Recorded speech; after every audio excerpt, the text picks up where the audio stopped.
Well, our lessons today are about seeing, of course, but more immediately and more deeply about seeing the Messiah. Look at our first lesson. Prophet Samuel goes to the house of Jesse to anoint a new king.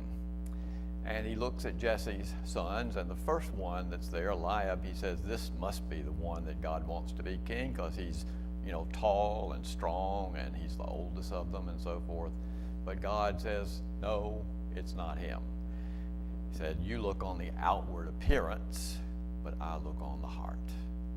And so he goes through all the seven of Jesse's sons that are there at this meeting, and they're all rejected. And he said, do you not have another? And they say, oh yeah, well, the youngest is out keeping the sheep. And of course, he brings David in, and David is the one who is anointed king. The anointed one is in Hebrew, the Messiah. In our second reading, this man is cured of his blindness. He's able to see in that sense. But what happens in this story is that he begins to see more deeply as he begins to recognize Jesus as the Messiah. Look at the sequence of events. He first calls Jesus the one who heals him. Then he says Jesus is a prophet. Then he says Jesus is from God. And then at the last, he says Jesus is the Son of Man. The Son of Man is this title, this end of the time title for the Messiah. So he is recognizing Jesus as the Messiah. Now, this is not just a regular story. Jesus has cured people of blindness several times already. But this one is different because this man is born blind.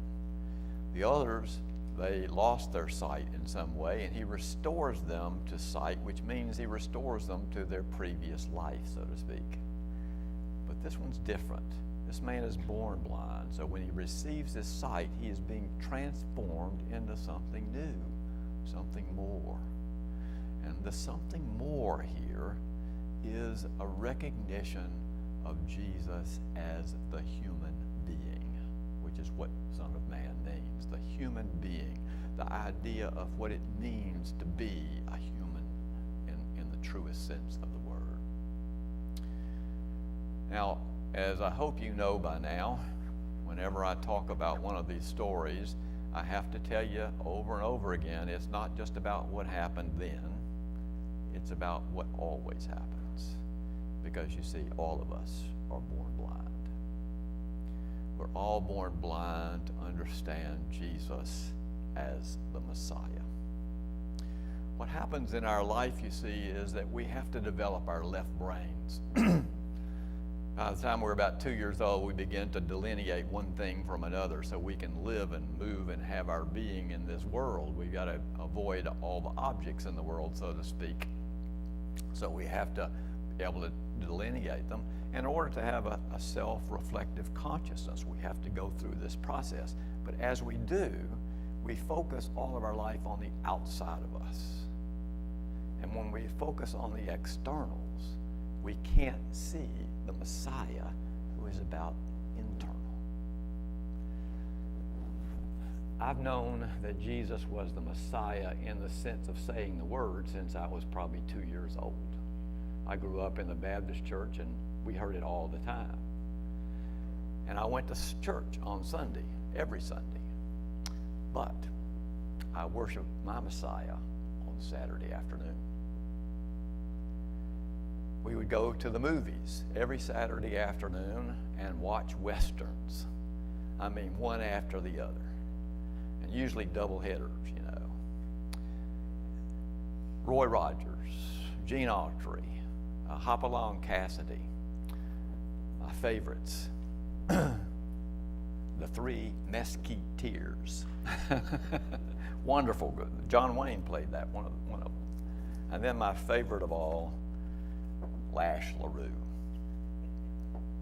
We would watch these movies and we would cheer when the cowboy removed the evil one from the community. You see, the evil is always outside itself. The evil person always comes from outside the community, and so all the Messiah had to do, the hero, was to get rid of that evil, and everything was wonderful. One of the best scenes in all of B-movie westerns was one with Lash LaRue. 3 bank robbers come into town. They're robbing the bank. Lash LaRue comes in, and they turn, and they all have guns out, and they have them on Lash LaRue, and you think he's going to get killed. But no, we know he isn't. He takes the whip. He wraps it around one of the robbers' guns, flips it up in the air, and you see it turning and turning. Lash LaRue catches it and kills all 3 of them before they know what's happening. And the faces as they die are just unbelievably wonderful. You know, they just had these looks of perplexity on their faces, you know. And we cheered every time that kind of thing happened, because that's who we wanted to be. We wanted to be able to get rid of all those bad people so that the community would be good. I was like that for a long time, thinking those were wonderful.